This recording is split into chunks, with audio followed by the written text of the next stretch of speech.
గరుడ పురాణం ప్రకారం చనిపోయిన తర్వాత ఆ వ్యక్తి ఆత్మని యమభటులను నరకానికి తీసుకువెళ్లి అతడు చేసిన కర్మలన్నింటినీ ఆ ఆత్మకు చూపిస్తారు. 24 గంటల తర్వాత ఆ ఆత్మని భూలోకానికి తీసుకువచ్చి తిరిగి ఇంటి దగ్గర విడిచిపెడతారు.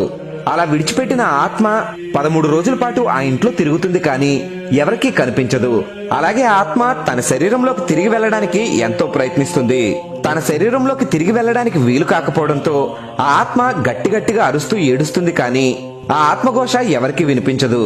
11వ రోజున పిండం పెట్టిన తర్వాత ఆ వ్యక్తి చేసిన కర్మల్ని బట్టి ఆ ఆత్మ స్వర్గానికి కాని నరకానికి కాని యాత్రకి బయలుదేరుతుంది.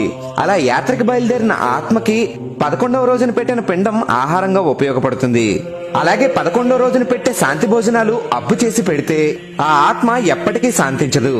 ఎవరికైతే పిండం పెట్టరో వారి ఆత్మని కర్మతో సంబంధం లేకుండా యమభట్లు ఈడ్చుకుంటూ నరకానికి తీసుకువెళ్తారు.